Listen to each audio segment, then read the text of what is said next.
तो बहुत ही भयानक ठंड पड़ रही थी। चारों तरफ भयानक कोहरा, ठंडी हवाएँ चल रही थी। उसे ऐसा लगा कि जैसे उसके ट्रक का अगला टायर पंक्चर हो गया। डर बुरी तरीके से उस समय गया जब वो देखता है कि ना ही कोई हवा चल रही है, ना ही कोई दिखाई पड़ता है कि एक बहुत ही छोटा-सा और पुराना-सा ढाबा है। ये उन्हीं ट्रक ड्राइवर की फ़ोटोज़ है, जो पिछले 10 सालों के अंदर जो इस रूट पर गायब हो चुके हैं। और भयानक सी आवाज़ आती है कि तुमने अपनी फ़ोटो तो देख ली, अब तुम्हें ले जाने की बारी है। जो राजू का ट्रक था, उसके ट्रक का हॉर्न बजने लगता है। राजू कहता है कि यार ये मेरे ट्रक का हॉर्न कौन बजा रहा है? उसके ट्रक की जो हेडलाइट थी, वो जलने लगी, बुझने लगी। वो आज का जो ये रियल हॉरर इंसिडेंट है, ये पूरा इंसिडेंट कोई कही सुनी बात नहीं है। ये कहानी एक ट्रक ड्राइवर की बहुत ही भयानक आप बीती है। एक ऐसे सफ़र पर वो ट्रक ड्राइवर गया था, जहाँ पर उसने रात के समय कुछ ऐसा भयानक देख लिया, जो शायद उसे कभी देखना नहीं चाहिए था। वो देखने के बाद उस बेचारे की पूरी ज़िंदगी बदल गई, या फिर मैं कहूँ बर्बाद हो गई। आखिर उसने उस रात देखा क्या? उसकी बात हम आगे वीडियो में करेंगे ही। लेकिन उससे पहले मैं आप सभी से एक चीज़ बता दूँ, इस वीडियो को स्टार्ट करने से पहले आप सभी लोग अपने दिलों और दिमाग को थाम कर बैठिए, क्योंकि ये जो स्टोरी है, ये बहुत ही ज़्यादा भयानक, डरावनी और बहुत ही ज़्यादा डार्क होने वाली है। खैर, बिना किसी देरी के हम सभी लोग वीडियो को स्टार्ट करते हैं। बट उससे पहले अगर आप सभी लोगों को हॉरर, पैरानॉर्मल या फिर हॉन्टेड वीडियोस देखना पसंद है, तो हमारे चैनल को सब्सक्राइब कर दीजिए। वीडियो अच्छी लगेगी तो लाइक भी कर दीजिएगा। और आइए उस ट्रक ड्राइवर की भयानक आप बीती को शुरू करते हैं। तो ये जो स्टोरी है, झारखंड के रहने वाले राजू की है। राजू की एज उस समय 40 साल थी, जब उसके साथ ये भयानक इंसिडेंट होता है। लेकिन स्टोरी में आगे बढ़ने से पहले आप सभी लोग ये चीज़ जान लीजिए कि जो राजू है, पिछले 15 सालों से वो ट्रक ड्राइवर की जॉब कर रहा है। वो इंडिया के बहुत सारे बड़े-बड़े रूट पर पहले जा चुका है, लेकिन उसका एक कॉमन रूट था दिल्ली से गुवाहाटी जाने का।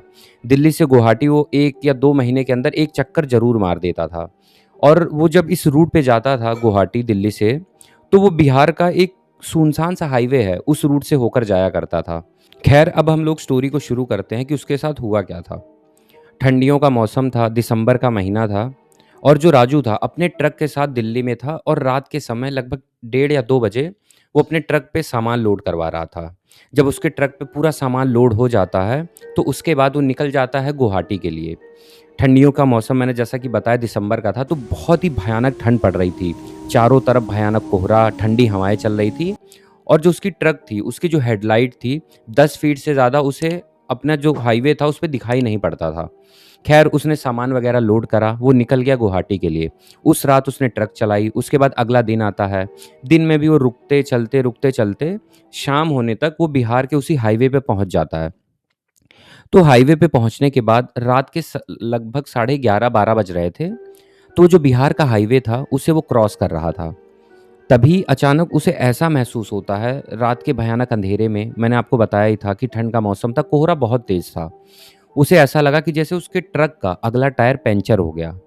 जब उसे बहुत तेज़ से आवाज़ आती है टायर के फटने की, उसने अपने ट्रक को रोक दिया। ट्रक रोकने के बाद वो नीचे उतरता है देखने के लिए कि यार कौन-सा मेरा टायर है ट्रक का फट गया।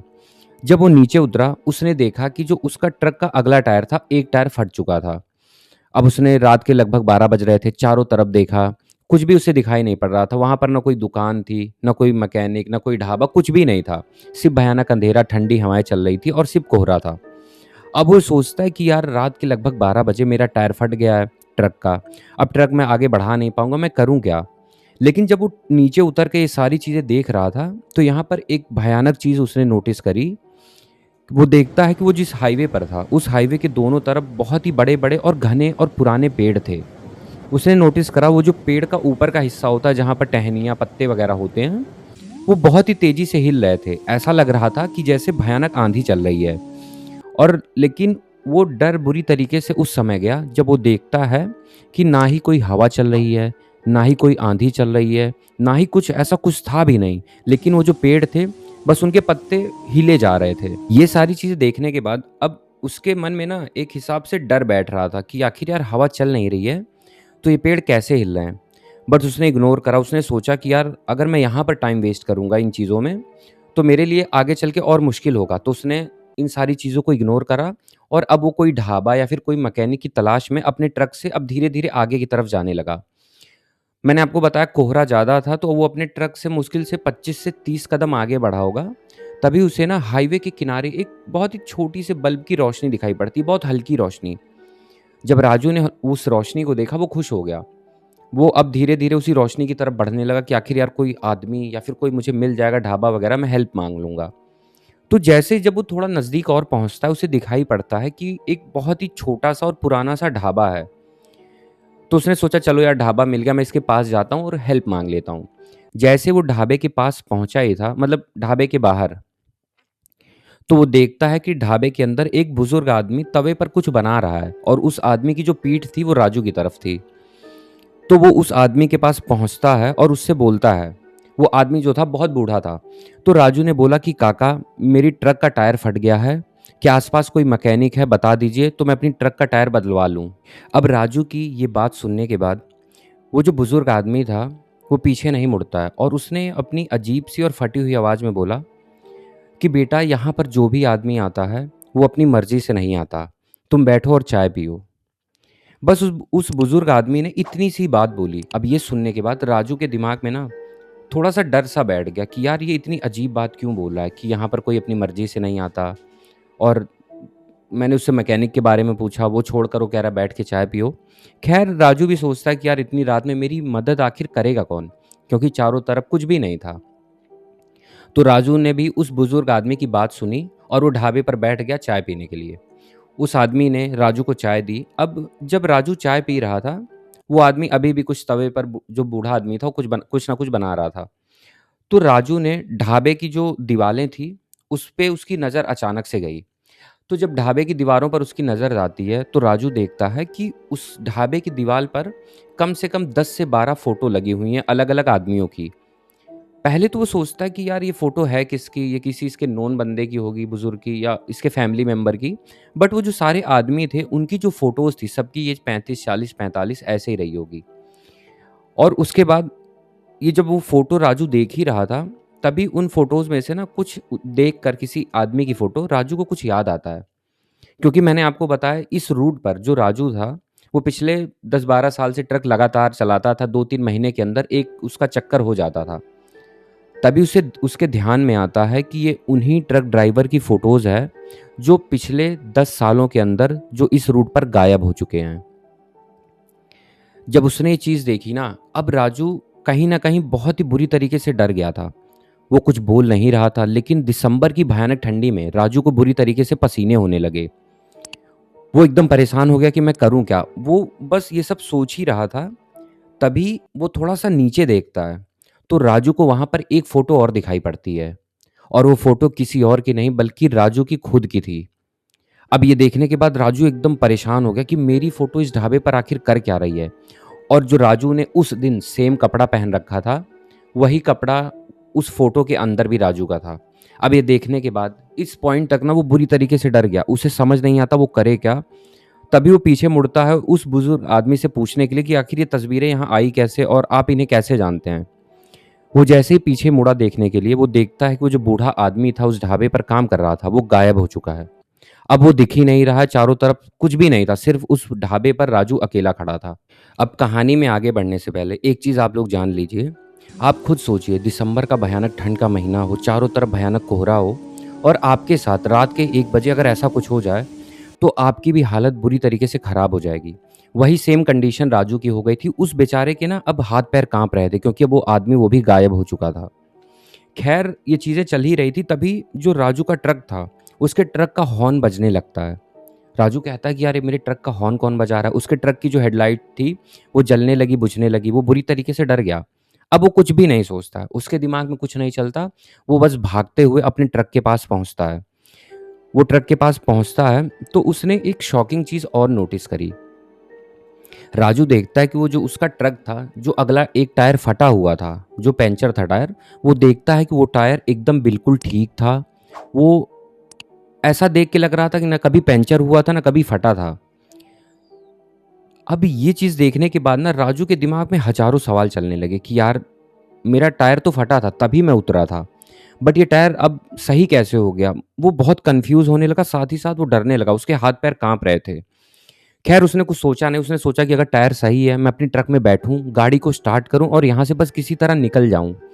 वो अपने ट्रक में जैसे ही चढ़ा, बैठा, उसने स्टीयरिंग पकड़ी और उसने जब अपनी गाड़ी को स्टार्ट करा, तो गाड़ी स्टार्ट करने के बाद जो रियर मिरर होता है व्यू वाला, वो उसे मतलब सेट कर रहा था कि आगे पीछे से अगर कोई गाड़ी वगैरह आए, दिख जाए उसमें।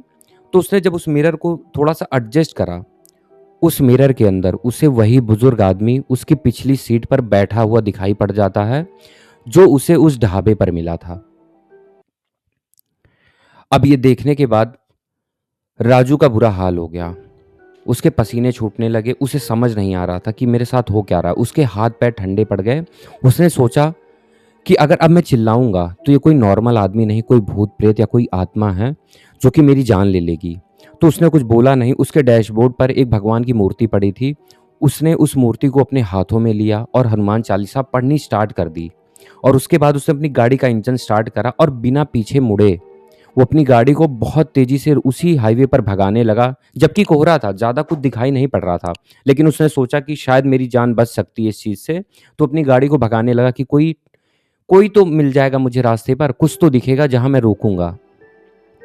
जब वो अपनी गाड़ी को बहुत ही तेज़ी से भगा रहा था, तभी उसके कानों में उस बुज़ुर्ग आदमी की एक बहुत ही अजीब-सी और भयानक-सी आवाज़ आती है कि तुमने अपनी फ़ोटो तो देख ली, अब तुम्हें ले जाने की बारी है। ये सुनने के बाद फिर से वो डर गया। अब वो इस उसकी बातों को, जो बुज़ुर्ग था उसने बोला, उसकी बातों को उसने पूरी तरह इग्नोर करा। उसने ना पीछे मुड़ कर देखा, बस गाड़ी चलाता रहा और उस मूर्ति को हाथों में पकड़कर 8 से 10 किलोमीटर तक उसने कुछ भी नहीं सोचा, बस वो बढ़ता रहा। तभी उसे दिखता है एक पुलिस का चेक पोस्ट। उसने उस पुलिस के चेक पोस्ट के पास अपने ट्रक को जैसे-तैसे पार्क करा और वो गाड़ी से उतर गया। अब गाड़ी से उतरने के बाद वो भागते हुए नीचे जाता है, तो 2-3 कांस्टेबल खड़े थे। वो उनसे बोलता है कि मेरे ट्रक के अंदर कोई बैठा हुआ है और वहाँ पर रास्ते में मुझे एक ढाबा दिखा, ऐसी फ़ोटोज़ दिखी, मतलब जो उसके साथ हुआ था, उसने पूरी चीज़ बताई। तो पहले तो जो कांस्टेबल था पुलिस, वो उसकी बात पे ट्रस्ट नहीं करता, क्योंकि उन लोगों की उस चेक पोस्ट पे रेगुलर ड्यूटी लगती थी। उसने बोला भी कि पिछले लगभग 28 से 30 किलोमीटर पीछे तक कोई भी ढाबा, कोई दुकान, कुछ भी है नहीं है, जो पूरा हाईवे एकदम सुनसान है। लेकिन वो राजू की बात को सुनने के बाद ना वो थोड़ा बहुत सोच भी रहा था, क्योंकि जो राजू था उसकी हालत ऐसी थी ना कि वो ठंड के महीने में एकदम पसीना-पसीना हो रखा था। तो उसने उसकी बात को सुनने के बाद वो ट्रक के पास जाता है देखने के लिए कि सच में इसके अंदर कोई आदमी बैठा भी है या फिर ये ऐसे ही फालतू बोल रहा है। उस कांस्टेबल ने, जो ट्रक के पास गया था राजू के, पूरी ट्रक को अच्छे तरीके से देखा, मतलब पर नीचे, पीछे, मतलब कोई ऐसी जगह नहीं छूटी जहाँ पर कोई आदमी बैठ सकता है और उसने ना देखी हो। ट्रक पूरा खाली था, कोई भी आदमी उसके अंदर नहीं बैठा था। उसने राजू से बताया कि यार तुम्हारा ट्रक खाली है, शायद तुम्हें वहम हुआ होगा। बट जो राजू था उसकी कंडीशन देख के नहीं लग रही थी लोगों को कि उसे वहम हुआ होगा। तभी एक थोड़ा बुजुर्ग सा कांस्टेबल था, वो आता है और उसने जो राजू से बताया, वो सुनने के बाद राजू के तो होश उड़ गए। शायद आप लोग भी हैरान हो जाएं वो चीज़ सुन के कि आखिर उसने बताया क्या। वो बूढ़ा जो कांस्टेबल था वो बताता है कि इसी रूट पर 15 से 20 किलोमीटर पीछे आज से 25 साल पहले एक ढाबा हुआ करता था, बहुत ही छोटा, और उसमें एक आदमी था, बूढ़ा आदमी, वो काम करता था और उसके अलावा उसके साथ कोई उसकी फैमिली या कोई बेटा वगैरह कुछ भी नहीं था। वो उस ढाबे को अकेला चलाता था और एक रात उस ढाबे के अंदर आग लग जाती है। आग लगने के साथ ही साथ उसका पूरा ढाबा और वो जो आदमी था, वो दोनों जल जाते हैं और उसकी जान चली जाती है। और उसके बाद आए दिन ठंडी वगैरह के मौसम में या फिर रात के 1:30-2 बजे जो कुछ ट्रक ड्राइवर हैं, उनके टायर फट जाते हैं, कुछ लोग वहाँ से गायब हो गए और कुछ लोगों को वो ढाबा दूर से दिखाई पड़ता है जो वो गाड़ी रोकते नहीं हैं। तो शायद वही ढाबा और वही बुजुर्ग आदमी तुम्हें दिखा होगा। अब ये सुनने के बाद जो राजू था, उसकी तो हालत पहले से खराब हो गई थी, क्योंकि ये तो जो लोग बता रहे थे, जो कांस्टेबल ने उसे बताया, ये तो एक हिसाब से बताया है, बट उसके साथ जो उसने रियल में फ़ील करा है, जो उसने एक्चुअल में अपनी आँखों से देखा, वो देखने के बाद वो बुरी तरीके से डर गया। उसके बाद क्या था, वो अपना पूरा सफ़र भी एंड नहीं करता है, वो अपने घर झारखंड चला जाता है। और उस दिन के बाद से ये जो उसकी पूरी ये जो चीज़ हुई उसकी ज़िंदगी में, इस चीज़ ने उसके मतलब दिलो-दिमाग पर ऐसा असर छोड़ा कि उसके बाद उसने ट्रक तो छोड़िए, उसने रात को सफ़र करना तक छोड़ दिया। उसने ट्रक वाली अपनी जॉब भी छोड़ दी और वो झारखंड में ही रह के अपने गाँव में कोई छोटा-मोटा काम करने लगा। तो जो राजू था, उसकी जो पूरी आप बीती कह सकते हैं, उसके साथ जो हुआ, मैंने आप सभी लोगों को पूरा डिटेल में बता दिया कि कैसे एक हाईवे पर उसके साथ कैसे एक भयानक इंसिडेंट हुआ, कैसे उसे एक ढाबा दिखा, एक आदमी दिखा, उसके बाद गायब हो गया। आए दिन अक्सर ये जो ट्रक वाले हैं, क्योंकि ट्रक दिन के समय शहरों में नो एंट्री होती है, तो ये लोग रात के समय ज़्यादा सफ़र करते हैं हाईवेज़ वगैरह पे, तो इनके साथ काफ़ी ज़्यादा इंसिडेंट होते रहते हैं और उन्हीं इंसिडेंट में से ये एक इंसिडेंट राजू का था। ख़ैर मैंने आप सभी को पूरी वीडियो, पूरी स्टोरी बता दी। आप सभी को स्टोरी कैसी लगी? कमेंट बॉक्स में आप सभी लोग कमेंट करके ज़रूर बताइएगा। अगर वीडियो अच्छी लगी हो तो वीडियो को लाइक के साथ-साथ हाइप भी कर दीजिएगा और आप सभी लोगों को अगर ऐसी वीडियोज़ पसंद हैं तो हमारे चैनल को सब्सक्राइब कर लीजिए। बाकी मैं आप सभी से मिलूँगा फिर और किसी भयानक और खतरनाक हॉरर स्टोरी के साथ।